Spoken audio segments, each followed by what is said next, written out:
Then lo and behold, I seen the news. It all started with a jewelry theft. Tampered 11 investigative series on this cop, and I thought to myself, hey, that's the guy that was on my case.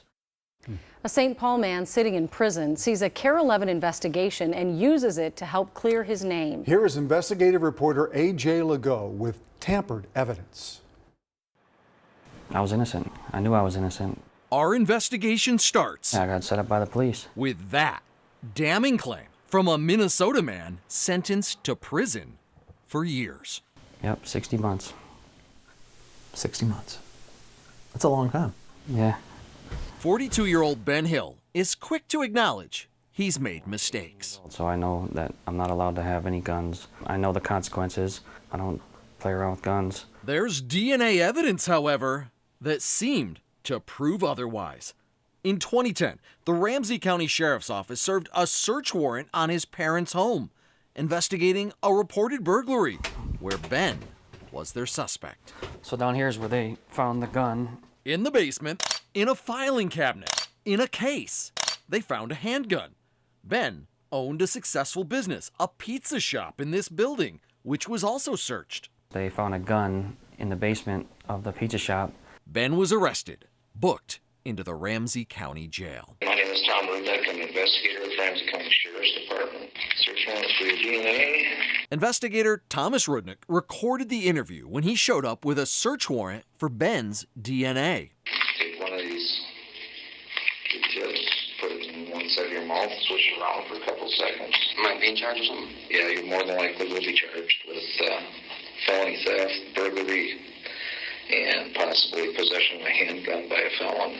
The burglary investigation ended with no charges. Ben says he wasn't really worried about the guns. One belonged to his sister, the other to a pizza shop employee. I didn't touch them guns. Never even seen them before. But then the BCA lab report came back. DNA on the grip and triggers of both guns matched Ben. A match the report says would not be expected to occur more than once among unrelated individuals in the world population. The DNA doesn't lie. Yep. But in this case, it did. At trial, that DNA sealed his fate. The jury's easy verdict? Guilty.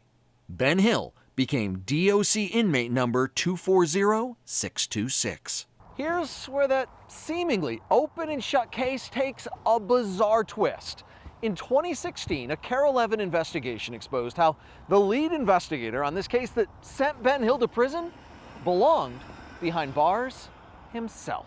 Deputy Thomas Rudnick, the same investigator from Ben's case, was tampering with evidence and bungling cases.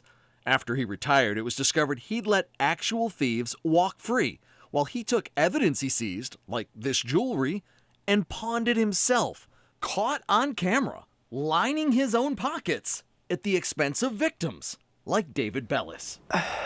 Devastating. It really is. Mr. Rudnick? Yeah. A.J. Legault. I'm with Care 11 News. Rudnick refused to talk with us. I'm not going to comment, okay?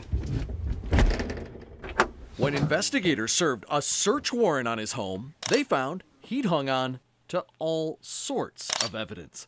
The dirty cop was himself arrested, but got a sweetheart deal. He pled guilty to just a misdemeanor, was sentenced to just 1 day in jail, and even kept his taxpayer-funded pension. Ben Hill saw that report on the prison TV. Then lo and behold, I seen the news. It all started with a jewelry theft. Care 11 investigative series on this cop, and I thought to myself, hey, that's the guy that was on my case. He couldn't help but wonder, had the evidence in his case been tampered with too?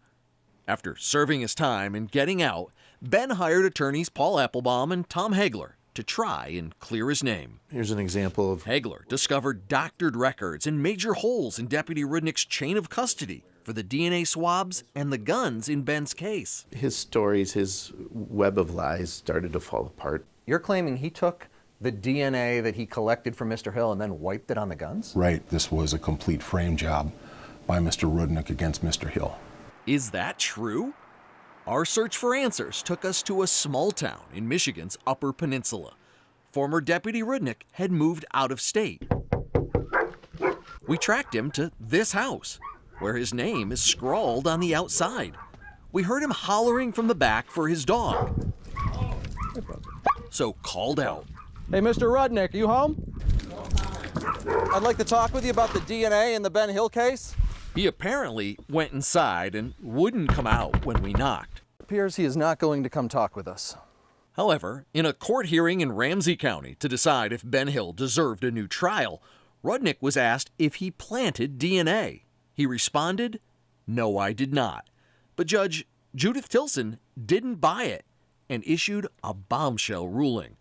This court believes that opportunity and means, coupled with Deputy Rudnick's dishonest behavior as an officer, provide proof by a preponderance of the evidence that the DNA was planted in this case. Ben Hill ended up completely exonerated. It was all a big lie. Mr. Hill, thank you for being here today. At the state capitol in April, a committee voted to compensate Ben $423,000 for his wrongful conviction. That claim has been approved. Ben and his attorneys have also filed a federal lawsuit claiming his civil rights were violated by Rudnick and the Ramsey County Sheriff's Office. It cost me everything. It's basically costing me 5 years of my life, which I'll never get back. And here's the kicker. Since he was a county employee at the time, taxpayers are stuck funding former Deputy Rudnick's legal defense in that federal lawsuit. I'm flabbergasted. It's quite the tale, right? I think when you watch that, you kind of wondered, is there any evidence that maybe he planted anything else on anybody else? Well, here's what we know right now. Records from the Ramsey County Attorney's Office show they don't believe anyone else was framed, and they actually seriously question whether the DNA was actually planted to begin with. However, they do say Deputy Rudnick clearly engaged in negligent misconduct in this case, and they suspect it's highly likely he did so in other cases. Does he keep his pension? As of right now, he keeps his pension. All right. Wow. Just jaw-dropping. Thank you, AJ. Thank you.